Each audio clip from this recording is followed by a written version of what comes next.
ओर से मैं अज्ञात जैन एडवोकेट की बारंबार नमोस्तु नमोस्तु नमोस्तु क्षुल्लक श्री के चरणों में बारंबार इच्छामी इच्छामी इच्छामी। महाराज श्री, मेरी जिज्ञासा यह है कि आज जैन धर्म के सिद्धांतों को संपूर्ण विश्व कहीं ना कहीं मान रहा है और यह भी माना जा रहा है कि जैन धर्म के सिद्धांत ही विश्व का कल्याण कर सकते हैं। तो ऐसे में महाराज श्री, हम लोगों का क्या कर्तव्य होना चाहिए कि जैन धर्म के सिद्धांत जन जन तक पहुंचे और जैन धर्म एक जन जन का धर्म बन जाए? मार्गदर्शन करें। वैचारिक जब रूप लेते हैं तो पूरा विश्व वैचारिक दृष्टि से जब जैन धर्म को देखता है तो बहुत अच्छा कहता है, बहुत अच्छा मानता है। लेकिन जब इसकी आचार संहिता देखते हैं तो इससे दूर भाग जाता है। और धर्म विचारों पर ही आधारित नहीं है, आचार पर आधारित है।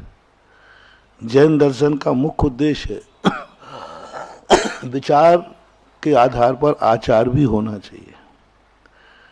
इसलिए वैचारिक क्रांति तो आ रही है, वैचारिक क्रांति तो लोग मान रहे हैं जैन सिद्धांतों को, लेकिन जब आचार की परंपरा आती है तो सारा विश्व पीछे हट जाता है।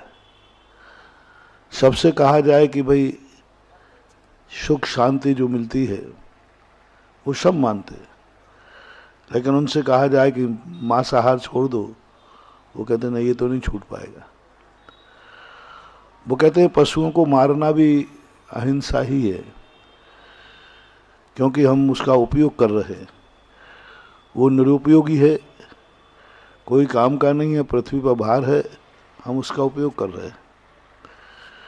तो इस कारण से जैन दर्शन वैचारिक क्रांति तो लाएगा और ला सकता है, लेकिन आचार परक क्रांति आएगी तभी जैन धर्म वास्तविक प्रचार माना जाएगा, अन्यथा नहीं। श्री मनोज जैन, सुशील जैन, जैन, अशोक जैन नगर और तैयार रहेंगे श्री आयुष जैन फरखाबाद। महाराज श्री के चरणों में नमोस्तु नमोस्तु नमोस्तु। क्षुल्लक जी के चरणों में इच्छामी इच्छामी इच्छामी। महाराज श्री, हमारे ऐसे कौन से पाप कर्म का उदय है कि हमने ऐसी जगह जन्म लिया जहाँ साधुओं का आना बहुत कम होता है, और हम ऐसा कौन सा पुण्य करें कि साधु हमारे यहाँ निरंतर आता रहे और हमें उन साधुओं का धर्म लाभ मिलता रहे साधुओं से? अभी हमने करवई में कहा था कि ऐसे स्थान पर तुम्हारे सामने दो थी, कर्म और धर्म। तो तुम ऐसे स्थानों पर क्यों पड़े हो? क्योंकि कर्म के कारण, आजीविका के कारण, रोजी रोटी के कारण।